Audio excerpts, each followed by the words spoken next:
कैसे रहबो बगियावा के बीच मोरे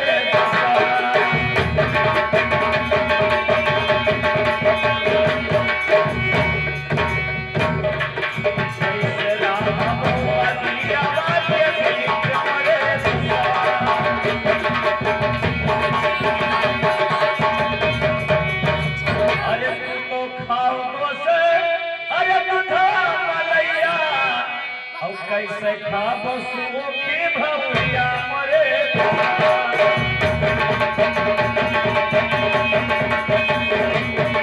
कैसे खाबो सुओ की भौरिया मरे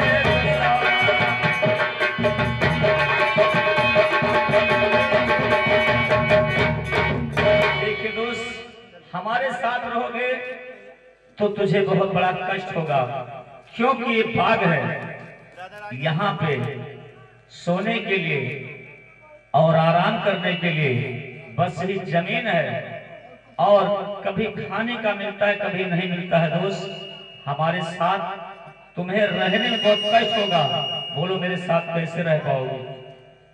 अरे जौने मुसीबत अरे पर मेरे भैया अरे मोरे सुखवा का साथ मोरे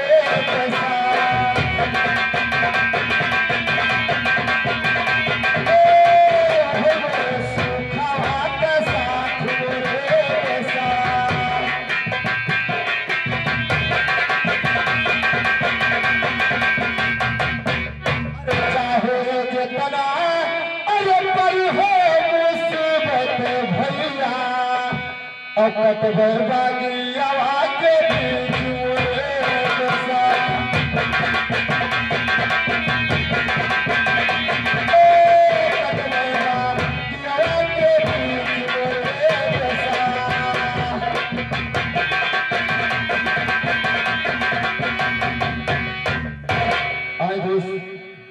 कितना भी मुसीबत पड़ेगा लेकिन मैं आपका साथ नहीं छोड़ूंगा।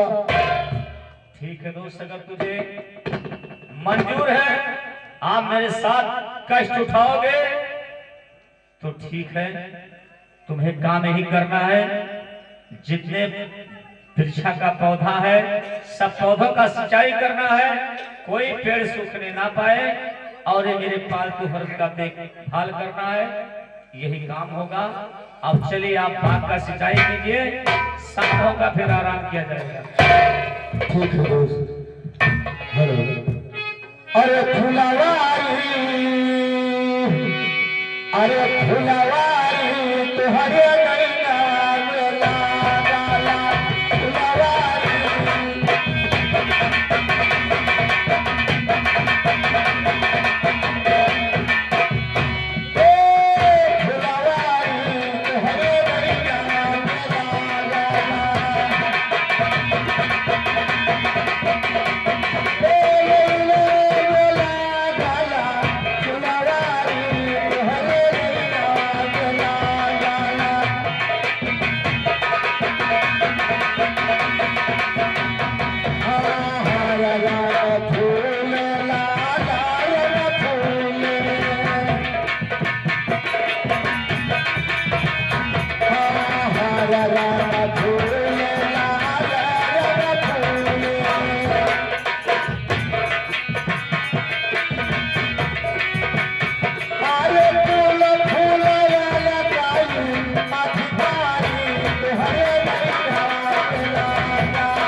एक शाम हो गया, अब बात सच्चाई बंद करो।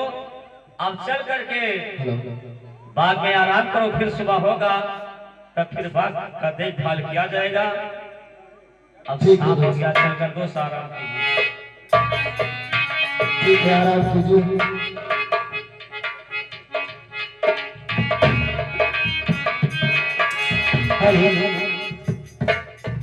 बैठा ले अरे रोली गुजरिया हो,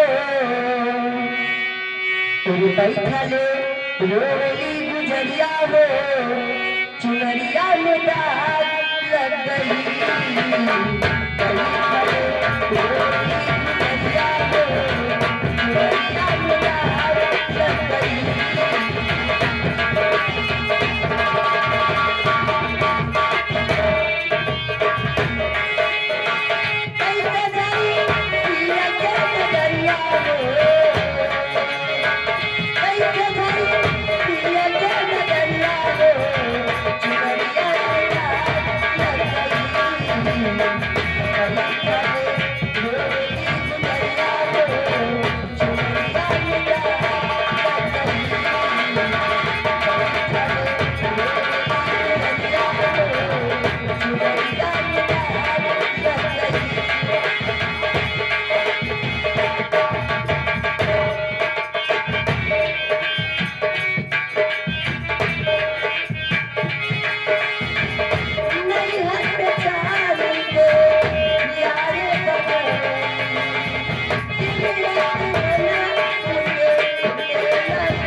सुनो सुनो राजा अरे हमारी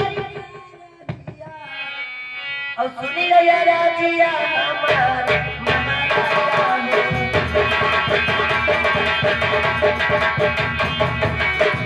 सुनी गया राजिया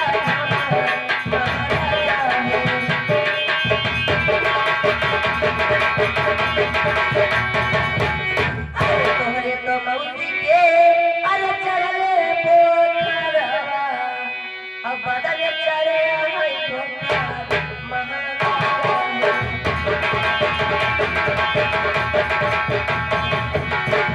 बदल चढ़े हई पोखर महाराजा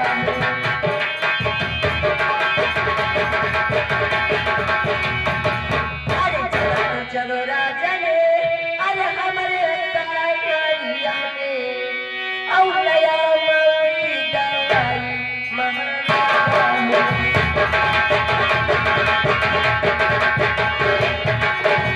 लैया मौसी दवाई महाराजा।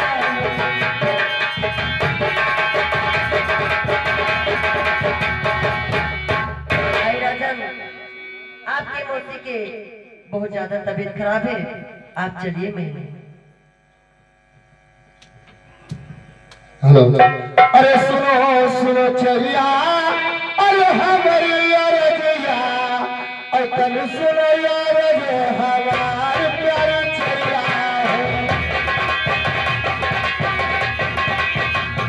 हाँ तन सुनो यार रे हमारे प्यारे चलिया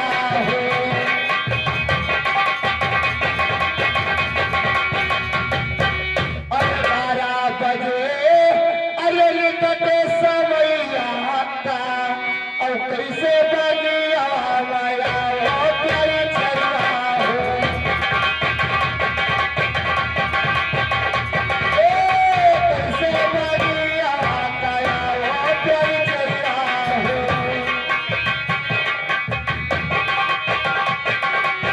अरे मौसी के हमारे अरे चढ़ले बोखरवा और कहवे पिताजी हमार प्यारी चरिया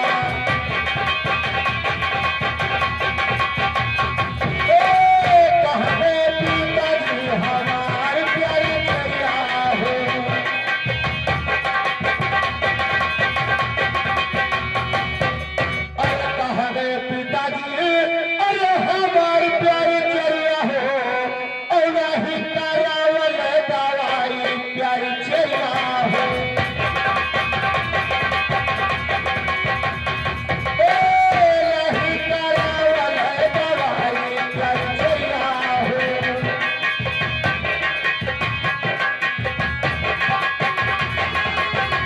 अरे नहीं करावे के रहा अरे मौसी के दवैया और कहे करी सदिया या प्यार प्यारी चरिया हो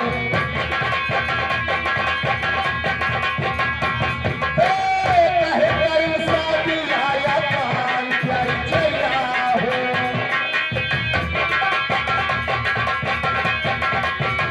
प्यारी चरिया इस समय मेरे मौसी का तबीयत खराब है तो हमारे पिताजी इस समय कहाँ पे हैं कि जो हमारे मौसी का दवा नहीं करा सके बताइए अरे सुनो सुनो राजन अरे हमारी राजिया और सुन लो या राजिया हमार महाराजा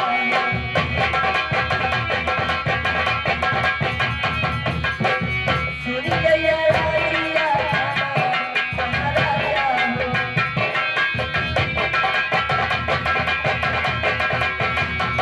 अरे तोहरो तो पिताजी अरे गले करवा और केलवे मौसी दवाई महाराजा हो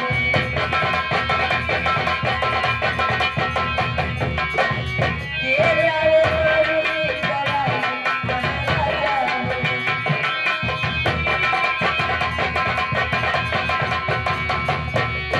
ये राजन घर पे कोई नहीं है आप जाइए चलिए साथ आए चलिए अगर ऐसी बात है तो आज चलिए रे महल को और मैं इसी समय अपने महल को अवश्य से आता हूँ आप जाइए जाइए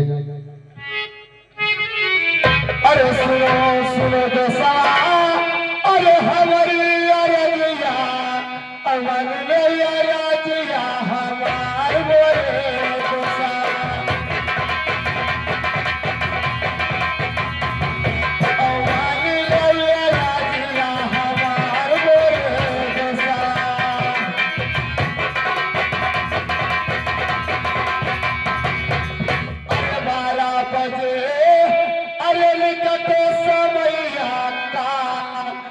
चरिया बगिया माया मोरे दशा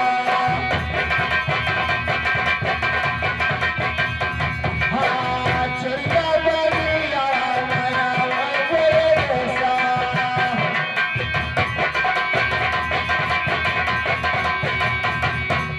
अरे मौसी के हमारे अरे चढ़ल बोखरवा और धीरे धीरे बुढ़ावा पिराने मोरे दशा हाँ धीरे धीरे बुढ़ावा पिराने मोरे दशा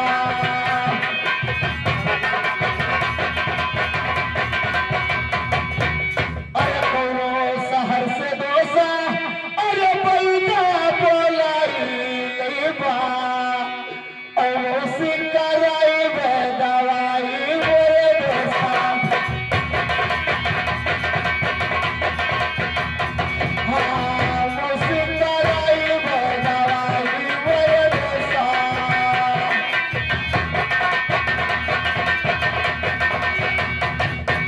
हाय दोस्त इस बात के बीच में चरिया आई थी और बोल के गई हो कि तुम्हारे मौसी का तबीयत बहुत खराब है और इस समय हमारे पिताजी रंगमहल में नहीं है। अब मुझे हुक्म दीजिए, मैं अपने महल को जाना चाहता हूँ। दोस्त मेरी बात को सुनिए।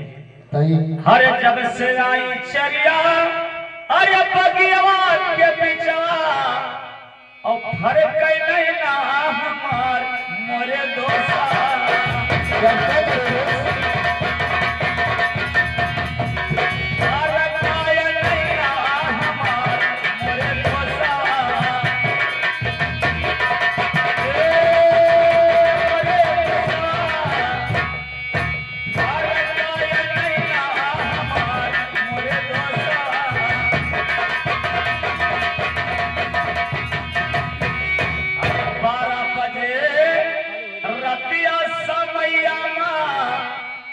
महापाटराज के बाद मोरे दोसा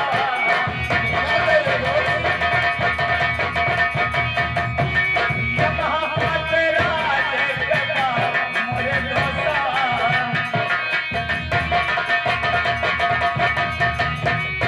अरे 12 बजे रतिया के समय जब महलिया और 10 है महलिया के बीच मोरे दोसा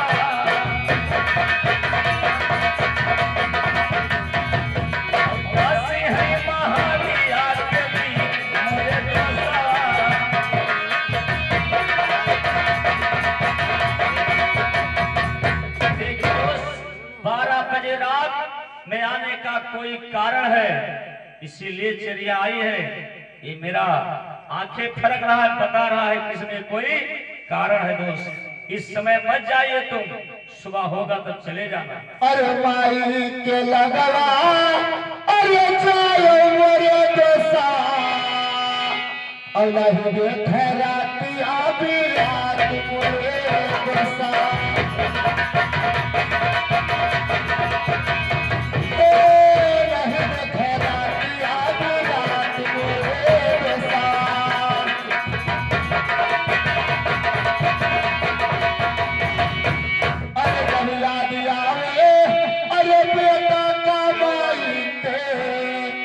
तब खेल माता के गोद मोरे दोसा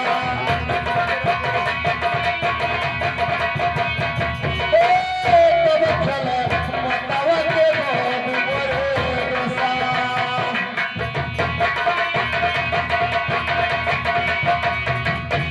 अरे करबे दवैया अरे लइबे बगिया और सेवा करा बदीन रात मोरे दोसा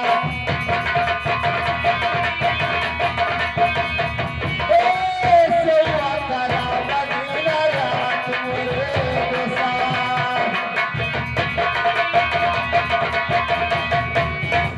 आए दोस्त माँ के पास जाने के लिए बेटा रात और रात नहीं देखता दोस्त। अब मुझे आशीर्वाद दो और मैं पाने महल को जाऊँ। देखिए दोस्त, हरे जो होती दोसवा तो हरी सगी महंदरिया और नाही होते कौनो बात मोरे दोसा क्या करो दोस्त? नाही होते कौनो बात मोरे दोसा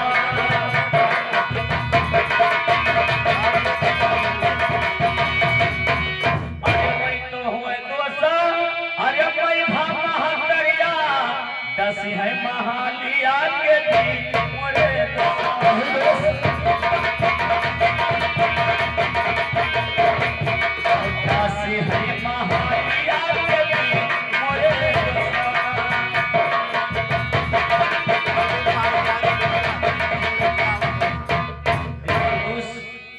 मैं तुझे समझा रहा हूं, अगर नहीं मानोगे तो आप जा सकते हैं, ऐसी कोई बात नहीं।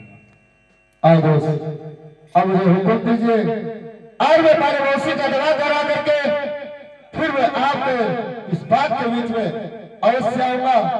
फिर हम दोनों मिलकर के इस बात का सच्चाई अवश्य करेंगे। ठीक है तो जाइए, लेकिन ये साफा कटारी लेते जाइए कि वक्त पर तुम्हारे काम आएगा। इसे छोड़ना कहीं मत। ठीक है दोस्त। हाँ दोस्त, इसे संभाल अब मैं यहाँ से चल रहा हूँ। अरे चरण माते